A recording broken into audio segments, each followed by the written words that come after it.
Sinais dos tempos. E quando vedes soprar o vento sul, dizeis que haverá calor, e assim acontece. Hipócritas, sabeis interpretar o aspecto da terra e do céu e, entretanto, não sabeis discernir esta época. Lucas 12:55, 56. Este livro não é um tratado teológico minucioso, mas um manual de sobrevivência espiritual. Numerosas profecias, incluindo algumas feitas pelo próprio Jesus, advertem que um engano espiritual de proporções mundiais pouco antes da sua volta será tão sedutor que enganará, se possível, os próprios eleitos. Mateus 24:24. É razoável então presumir que estas advertências foram dadas para nos ajudar a reconhecer este engano quando ele surgir. A Bíblia contém muitos relatos que nos levam a crer que os que estiverem vivendo na terra ao tempo em que esta profecia for cumprida, deverão reconhecer os eventos que acontecerem em seu tempo como cumprimento daquilo que os profetas anunciaram. Por exemplo, referindo-se no seu sermão de Pentecostes ao que estava acontecendo naquele dia histórico, Pedro declarou: "Mas o que ocorre é o que foi dito por intermédio do profeta Joel." Atos 2:16. A visão que Jesus tinha da profecia era igualmente prática. Aos 2 discípulos que caminhavam com ele na estrada de Emaús, ele chamou de tolos por não relacionarem as profecias do Antigo Testamento com os fatos que haviam acontecido a ele. Lucas 24:25-26. E nos versículos citados no começo deste capítulo, ele chamou os judeus de seus dias de hipócritas por não reconhecerem, com base no que os seus próprios profetas haviam dito, os sinais que indicavam a época singular em que viviam. Será que Jesus nos chamaria também de tolos e hipócritas por não reconhecermos que estamos vivendo nos últimos dias com base nos sinais que nos foram dados? Será que poderíamos ser enganados se não prestarmos atenção nestas advertências? E como podemos dar atenção a elas a não ser que em algum ponto no tempo nós consigamos relacionar aquilo de que fomos alertados sobre o que está acontecendo no mundo? Porque a Bíblia descreve os últimos dias. Não podemos escapar ao fato de que a Bíblia repetida e propositadamente trata do assunto dos últimos dias e oferece numerosos sinais pelos quais os que estiverem vivendo naquele tempo poderão conhecê-los. Jesus especificou um número de sinais definidos como se ele tensionasse que aqueles que vivessem nos últimos dias, embora incapazes de dizer dia e hora da sua vinda, Mateus 24:36, poderiam reconhecer quando a sua segunda vinda estaria realmente se aproximando. Aparentemente será muito importante ser capaz de fazer isso. Referindo-se a eventos futuros que ele havia descrito profeticamente, Jesus disse: "Aprendei, pois, a parábola da figueira, quando já os seus ramos se renovam e as folhas brotam, sabeis que está próximo o verão. Assim também vós, quando virdes todas estas coisas, sabei que está próximo, às portas." Mateus 24:32-33. Não é razoável termos qualquer dúvida de que a Bíblia descreve os últimos dias com a intenção óbvia de que alguma geração em algum tempo será capaz de reconhecer que ele está próximo, às portas. É nossa responsabilidade determinar se somos ou não esta geração.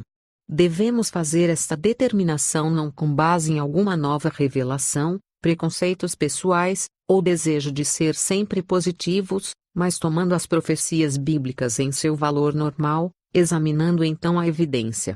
Jesus e seus apóstolos colocaram grande ênfase em certos sinais e nos advertiram para não estarmos dormindo e por causa disso deixarmos de reconhecê-los e sermos apanhados de surpresa. Paulo escreveu que os crentes não estão em trevas, para que esse dia, como ladrão, os apanhe de surpresa. 1 Tessalonicenses 5:4. Algumas provas persuasivas.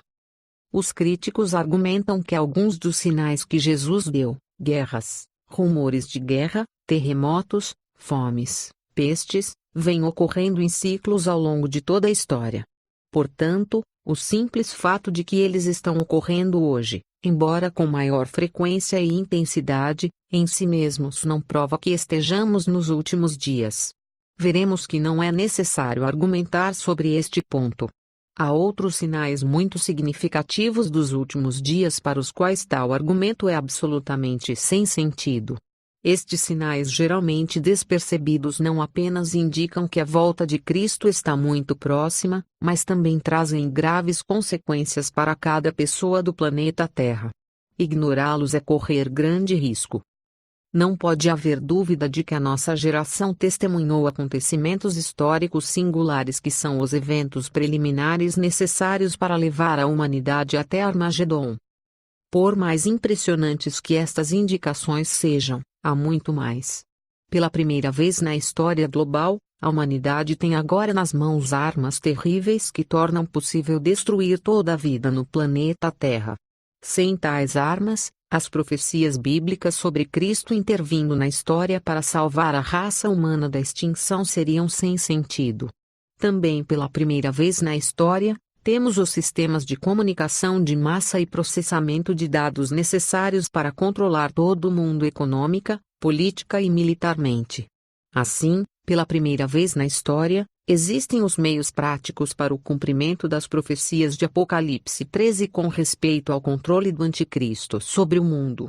Além disso, isto chega exatamente no momento em que todos os ingredientes necessários para o Armagedon estão no seu lugar. O primeiro sinal que Jesus deu, uma advertência. Claramente, a gasta objeção dos céticos de que toda a geração pensou que estava nos últimos dias com base nos sinais profetizados é absurda. Gerações prévias podem ter pensado isso, mas nenhuma antes da nossa teve a evidência para sustentar tal ponto de vista. Nenhuma geração desde o ano 70 d até 1948 testemunhou o retorno de Israel à sua terra, muito menos os outros desenvolvimentos específicos mencionados acima. A nossa geração é a primeira na história que vê todos os ingredientes necessários se reunirem em seu dia para o cumprimento das profecias do tempo final. No entanto, há ainda outros sinais profetizados que são mais significativos. Embora extremamente importantes, todas as evidências impressionantes que pudermos dar ou que foram mencionadas até aqui não nos dizem quão próximos podemos estar da segunda vinda de Jesus Cristo, sem outra confirmação maior e certa. Há vários outros sinais de uma natureza diferente de qualquer daqueles que temos alistado e que são geralmente negligenciados ou recebem apenas uma referência passageira pelos especialistas em profecia bíblica. No entanto, estes são os sinais mais significativos, e eles nos dão boas razões para crer que ele está próximo, às portas. Depois que seus discípulos perguntaram, que sinal haverá da tua vinda e da consumação do século? A primeira coisa que Jesus disse foi, vede que ninguém vos engane. Mateus 24:3-4. Ele continua advertindo-os de que os últimos dias imediatamente anteriores à sua volta seriam caracterizados pelo maior engano que o mundo já viu. Ele indicou que esse engano seria de natureza religiosa e que envolveria 3 itens específicos: 1. Falsos profetas, 2. Falsos messias, e 3. Falsos milagres. O engano religioso é o primeiro dos maiores sinais que Jesus deu para indicar que sua segunda vinda está próxima. É também o mais importante. Cristo e seus apóstolos deram a maior ênfase a este, e com boa razão. As consequências de alguém ser enganado por falsos profetas e falsos messias são muito piores que das de ser vitimado pela fome, doença, ou guerra. Aqui está a maneira como Jesus resumiu sua advertência solene. Porque surgirão falsos cristos e falsos profetas operando grandes sinais e prodígios para enganar, se possível, os próprios eleitos. Vede que vos tenho predito. Mateus 24:24-25. Falsos profetas. Ao longo de toda a história sempre houve alguns falsos profetas. Jesus advertiu que nos últimos dias haveria muitos e que eles enganariam muitas pessoas. Para que isso se tornasse verdade, precisaria haver um interesse mundial e uma crença mundial na predição do futuro. Mesmo há 20 anos atrás, isso parecia uma possibilidade pouco razoável para uma era de ciência. No entanto, esta profecia feita por Cristo há quase 2000 anos atrás, está sendo cumprida na era espacial em que vivemos. Ridicularizada como superstição pela ciência não muitos anos atrás, a profecia hoje está sendo objeto de experiências e verificações realizadas em laboratório de pesquisa, onde ela é agora chamada de precognição. Este termo reflete o desejo materialista de negar qualquer coisa sobrenatural, procurando antes explicar a capacidade de predizer o futuro como um poder puramente natural que surge de um suposto potencial humano infinito. Por um lado, esta abordagem nega a profecia bíblica, que vem como uma revelação de Deus. A porta fica assim amplamente aberta para entidades demoníacas enganarem o homem moderno. Já que a sua própria existência é negada, nada que façam pode ser atribuído a elas. Além disso, não haveria tal coisa como uma profecia falsa se a precognição é um processo natural. A natureza não é falsa nem verdadeira. Como resultado, os falsos profetas a respeito dos quais Jesus nos advertiu estão mais livres para enganar na era espacial do que jamais foram na história humana. E a crescente ansiedade entre alguns cristãos por aceitar novas revelações a despeito do seu conflito com a Bíblia, torna a Igreja crescentemente vulnerável aos falsos profetas também. Louisa Rini, esposa do professor J. B. Rini da Universidade de Duke, o pai da parapsicologia americana, documentou numerosos casos convincentes de precognição. Em suas experiências de visão remota nos quais médiums recebiam a incumbência de descrever pontos distantes com coordenadas de latitude, longitude escolhidas ao acaso por um computador, os cientistas Harold Puthoff e Russell Targ descobriram que certos médiums, como Elah Amida, podiam descrever o lugar antes mesmo que o computador o designasse. O ex-astronauta Edgar Mitchell, o sexto homem a andar sobre a Lua e comandante da Apollo 14, fundou o Instituto das Ciências Noéticas para explorar aquilo que ele chama a mais promissora de todas as fronteiras, a mente humana. De acordo com Mitchell, o interesse no potencial da mente cresceu num ritmo fenomenal entre os cientistas nos campos mais variados. Ele considera a precognição como uma parte importante daquele potencial. Mitchell afirmou: homens e mulheres destacados em campos tão diversos como a neurofisiologia, física teórica e antropologia estão examinando seriamente assuntos como as capacidades, sempre intrigantes e no entanto bem documentadas, de algumas pessoas para atividades mentais que vão da telepatia e percepção extrasensorial à precognição e telecinésia.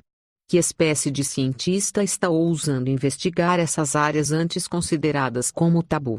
Dr. Herbert Benson, da Universidade de Harvard, Dr. Elmer Green, da Clínica Menninger, Charles Dart, da Universidade da Califórnia, Dr. Stanley Krippner, presidente do Instituto Saybrook, Dr. Dan Goleman, editor-chefe da revista Psychology Today, e Dr. Al Puthoff, do Instituto de Pesquisas de Stanford, só para citar alguns.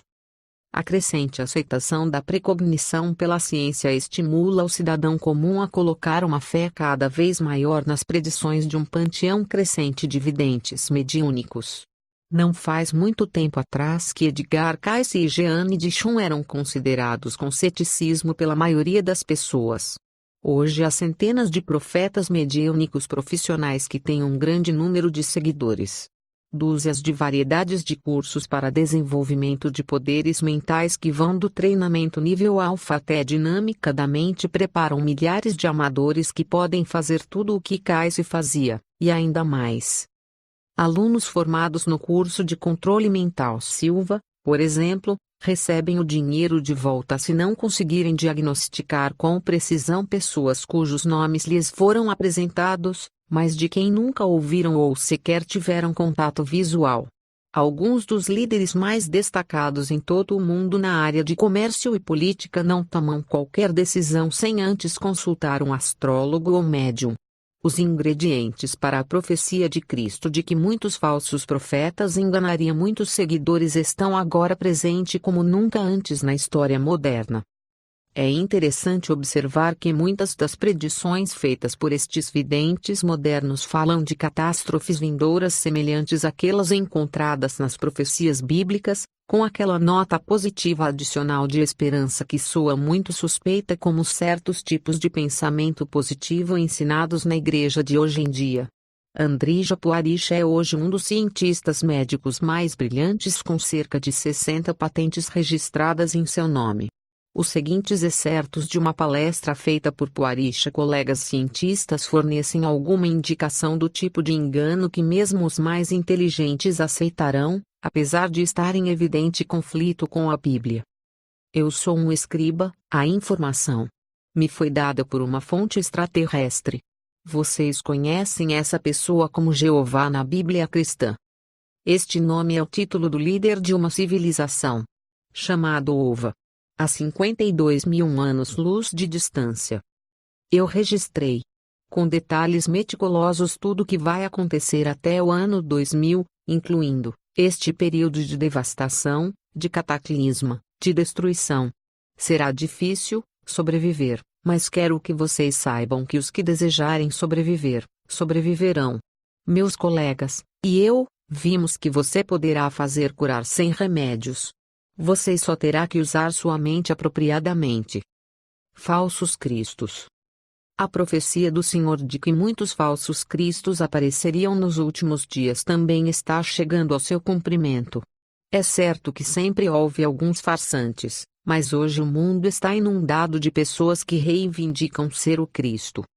Jim Jones e Charles Manson foram apenas dois entre muitos. A maioria dos gurus que invadiram o Ocidente nos últimos 20 anos faz a mesma reivindicação. O fato de um anúncio de página inteira poder aparecer nos maiores jornais de todo o mundo anunciando o Cristo está agora aqui, como aconteceu em abril de 1982, é apenas mais uma indicação de que essa ideia encontrou agora o seu tempo ideal. Os que estão por trás dessas ideias afirmaram claramente o que o anúncio deixava implícito: o Cristo não é Jesus. O teste bíblico do espírito do anticristo é: quem é o mentiroso senão aquele que nega que Jesus é Cristo? Este é o anticristo. 1 João 2:22. Nos últimos 20 anos, dezenas de milhões de pessoas no Ocidente se converteram a uma crença fundamentada no misticismo, que nós cremos desempenhará um papel-chave na aceitação do anticristo. Este conceito é a reencarnação que gradativamente vem sobrepujando a ressurreição como crença dominante no Ocidente. É quase inevitável que qualquer pessoa que se envolva com o ocultismo acabará eventualmente, como Napoleão Hill e muitos de seus leitores, abraçando a reencarnação. Shirley MacLaine é um bom exemplo, e sua recente biografia, que se tornou um best-seller, conquistou muitos leitores. É impossível crer ao mesmo tempo em ressurreição e reencarnação, os dois são mutuamente contraditórios. Jesus foi ressuscitado, e não reencarnado, e a diferença entre os dois conceitos é ao mesmo tempo óbvia e importante. A reencarnação é baseada na crença da lei do karma, a qual supostamente exige que vidas subsequentes sejam vividas para pagar em espécie os atos feitos em vidas passadas. Um marido que bate em sua esposa nesta vida, por exemplo, deverá voltar numa vida subsequente como uma esposa que apanha do seu marido. Assim, o karma não resolve o problema do mal, simplesmente o perpetua, porque a pessoa que comete um crime tem que se tornar vítima do mesmo crime. Isto, por sua vez, exige que alguém mais cometa o crime, e este alguém mais no futuro será uma vítima, ad infinitum. Se caminharmos na direção oposta, as experiências desta vida são resultado do karma da vida passada, que resultou de uma vida ainda anterior a ela, e assim infinitamente até o passado. Onde foi que isso tudo começou? Os hindus falam de uma era quando as três gunas, qualidades, da divindade estavam em perfeito equilíbrio e havia apenas o vazio. Algo causou um desequilíbrio na divindade, que iniciou a prakriti, manifestação, e isso vem acontecendo desde então. Assim, todo mundo está acolhendo o mau karma que começou na divindade e que está entretecido na própria fibra do universo. A despeito do fato de que esta filosofia é absolutamente sem esperança, sem sentido e imoral, muitos psiquiatras importantes se tornaram crentes na reencarnação. Isso se deve ao fato de que alguns de seus pacientes, Ao serem regredidos ao passado sob hipnose, descreveram detalhes de supostas vidas passadas, inclusive toda espécie de dados factuais verificáveis que não poderiam ter inventado por si mesmos. A psiquiatra Ellen Bash, por exemplo, já fez regredir mais de 5.000 pacientes a vidas passadas e sua cuidadosa análise das memórias registradas são muito convincentes. Nós vamos mais tarde lidar com o engano do transe hipnótico e outras formas de estados alterados de consciência. A importância da reencarnação em preparar o mundo para o anticristo é clara. Nenhum pretenso Cristo poderia reivindicar ser o Messias bíblico sem a prova física das marcas dos cravos nas suas mãos e pés, e da ferida feita lança no seu lado. Todavia, se não estiver esperando pelo Jesus ressuscitado, mas sim pela última reencarnação do Espírito de Cristo, então nenhuma marca de ferida, seja de cravo ou de lança, se faz necessária. O anticristo pode reivindicar ser o Cristo e ser crido se tiver apenas poderes psíquicos suficientes para aparentemente operar os milagres que são esperados de Cristo quando ele voltar. Essa bem pode ser a maneira pela qual ele provará quem ele é. Paulo advertiu que a vinda do anticristo é segundo a eficácia de Satanás, com todo o poder, e sinais e prodígios da mentira, e com todo o engano de injustiça. 2 Tessalonicenses 2:9 e 10. Isto coloca numa posição muito vulnerável aqueles crentes que aceitam qualquer coisa que parece ser milagrosa como vinda de Deus. Embora os milagres sejam importantes, precisamos tomar cuidado de não colocar maior ênfase neles do que as Escrituras permitem. Jesus mesmo disse a respeito de João Batista que não havia maior profeta nascido de mulher, Lucas 7:28, e, no entanto, somos informados de que João não fez nenhum sinal. João 10:41. E de Jesus disse que, embora ele tenha feito muitos milagres, ainda assim os judeus não creram nele. João 12:37. A Bíblia não ensina que a grande necessidade hoje é de um ministério de milagres, como é tão fortemente enfatizado em muitos programas evangélicos de televisão. Pelo contrário, ela nos avisa de que temos de ter discernimento para saber a diferença entre o que procede de Deus e o que procede de Satanás. Falsos milagres. Apesar de haver rejeitado os milagres bíblicos, a ciência moderna está aceitando os falsos milagres de Satanás, não como o que realmente são, mas como supostos poderes naturais da mente, aos quais damos os nomes de fenômenos psíquicos. É por meio da nova aceitação dos poderes psíquicos, que nossa geração está sendo preparada na terceira maneira pela qual Cristo disse que o engano espiritual seduziria os habitantes da Terra nos últimos dias. A ficção científica tornou críveis os poderes sobre-humanos porque muito do que foi apresentado por esse gênero já se tornou realidade. Quase tudo agora é crível, não como milagre de Deus, mas como resultado de explorarmos alguma suposta força universal. Embora ainda haja muitos céticos, a pesquisa psíquica atingiu uma maturidade nos últimos poucos anos. Um alto percentual, não apenas de pessoas comuns, mas de cientistas destacados estão agora convencidos de que o potencial humano inclui poderes incríveis da mente, tais como precognição, telepatia, clarividência e telecinésia. Estes poderes estão supostamente disponíveis para toda pessoa que saiba como explorar a força atingindo o estado correto da conscientização. Embora materialistas, os soviéticos estão tão profundamente envolvidos na pesquisa psíquica quanto os americanos. É claro que eles tentam da melhor maneira possível manter explicações estritamente materialistas, como por exemplo designar telepatia radiobiológico, a despeito do fato de que não podem ser detectadas quaisquer ondas cerebrais a uma distância maior do que poucos centímetros do cérebro, ao passo que experiências telepáticas já foram realizadas com sucesso, envolvendo grandes distâncias inclusive entre a Terra e cosmonautas em órbita. Numerosos livros têm surgido documentando a pesquisa dos poderes psíquicos, tais como Frames of Meaning, Pesquisa Social Construction of Extraordinary Science, Parapsicologia Anti-Experimental Methods, Psychic Discoveries by Tyron Courtney Brine, Mind, and Parapsychology, e muitos outros. Como Marilyn Ferguson disse. Historicamente, muitos grandes cientistas foram atraídos pela pesquisa de poderes psíquicos. Entre os fundadores da Sociedade de Pesquisa Psíquica na Inglaterra havia 3 ganhadores do Prêmio Nobel: o descobridor do elétron, J. J. Thomson, o descobridor do argônio, Lord Rayleigh, e Charles Richet. William James, costumeiramente descrito como o pai da psicologia americana, foi co-fundador da Sociedade Americana de Pesquisa Psíquica. Entre os ganhadores do Prêmio Nobel especificamente interessados em psi estavam Alexis Carrel, Max Planck, o casal Curie, Schrödinger, Charles Sherrington, e Einstein. Carl Jung e Wolfgang Pauli, físico premiado com o Nobel, foram coautores de uma teoria sobre a sincronicidade. Pierre Janet, um grande cientista francês do século XII, investigou ativamente pesquisas psíquicas. Luther Burbank e Thomas Edison tinham um interesse muito grande neste campo. Há muito pouca dúvida de que a nossa geração, como nenhuma antes na história moderna, está começando a ser grandemente influenciada pelo sinal principal que Jesus deu a respeito dos últimos dias, engano religioso que envolveria falsos profetas, falsos cristos, e falsos milagres.